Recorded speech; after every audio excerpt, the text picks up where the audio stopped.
నేను ఈ రాష్ట్రానికి ముఖ్యమంత్రిని.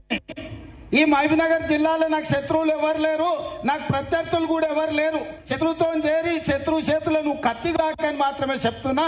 శత్రువు ఆ కత్తి తీసుకొని పాలమూరు కడుపులో పొడవాలనుకుంటే శత్రువు చేతుల్లో నువ్వు చురకత్తి పోయి మా కడుపులో ఎందుకు ఓడిస్తున్నావు తల్లి అని చెప్పిన. నేను ఇవాళ 10 ఏళ్ల నుంచి మీ నరేంద్ర మోడీ ప్రధానమంత్రిగా ఉన్నాడు. భారతీయ జనతా పార్టీ ఉపాధ్యక్షురాలుగా, జాతీయ ఉపాధ్యక్షురాలుగా నువ్వు ఉన్నావు. ఎందుకు మా పాలమూరు రంగారెడ్డి ఎత్తిపోతల పథకానికి జాతీయ హోదా తీసుకురాలేదని నేను అడిగిన. ఎందుకు మా కృష్ణా వికారాబాద్ రైల్వే లైన్ పూర్తి చేయలేదని అడిగిన. ఎందుకు Mahabubnagar Raichur road national highway అయితే పనులు పూర్తి కాలేదని అడిగిన.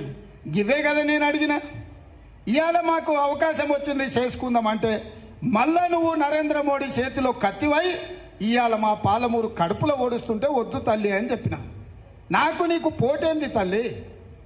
ఏంది నీ దగ్గర ఉన్నదేంది? నేను ఆశించేదేంది? ఈ రాష్ట్ర ప్రజలు నన్ను ఆశీర్వదించి రాష్ట్రానికి ముఖ్యమంత్రి చేసిండ్రు. ఈ జిల్లా ప్రజలు 14 సీట్ల 12 సీట్లు గెలిపించి 100% పాలమూరు బిడ్డలు నాకు అండగా నిలబడి పాలమూరు అంతా నీ వెనకాల ఉన్నాం.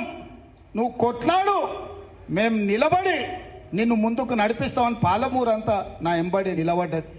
నాకు నీ మీద ఎందుకు అసూయ ఉంటుంది? నీ మీద ఎందుకు కోపం ఉంటుంది? మీ మీద ఎందుకు ద్వేషం ఉంటుంది? నాకు నీకు పోటేంది, పొంతనేందమ్మా? నేనెప్పుడు నీ మీద అసూయ పడలేదు, నేనెప్పుడు నీ మీద కోపం చూపించాలి. నిన్నమన్నా టీవీలలో పేపర్లలో మాట్లాడుతుంది, రేవంత్ రెడ్డి నన్ను అవమానించండి, రేవంత్ రెడ్డి నన్ను ఏదో అంటున్నాడు. నేనేంటికి అంటమ్మా? ఏముంది మీ దగ్గర నేను అసూయ పడడానికి? నీ సొంత గద్వాలనే మన ఎన్నికల్లో నువ్వు పోటీ చేయలేదు. నీ పార్టీ తరఫున పోటీ పెడితే 7,000 ఓట్లు వచ్చినాయి. డిపాజిట్ జప్తు అయిపోయింది నీ గద్వాల్లో. నీ సొంత ఊర్లోనే డిపాజిట్ పోయినాక, నీ సొంత ఊర్లోనే నీ సొంత పార్టీ ఆగమాగమైనాక నేను ఆవిడ మీద ఎందుకు బాధపడతా, లేకపోతే ఆవిడ మీద ఎందుకు కోపం పడతా? ఏంది మన ఇద్దరికి ఎందుకు?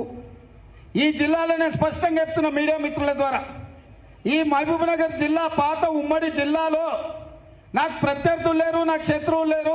ఎవరైనా ఈ పాలమూరు బిడ్డలే. ఆ పాలమూరు బిడ్డలు ఈ ప్రాంతం అభివృద్ధి కోసం సహకరించాలనేది నా ఆలోచన తప్ప నాకెవరి మీద ఎలాంటి ద్వేషం లేదు, నాకు ఎలాంటి కోపం లేదు. నా పట్టుదలంతా ఒక్కటే. లేక లేక ఒక అవకాశం వచ్చింది.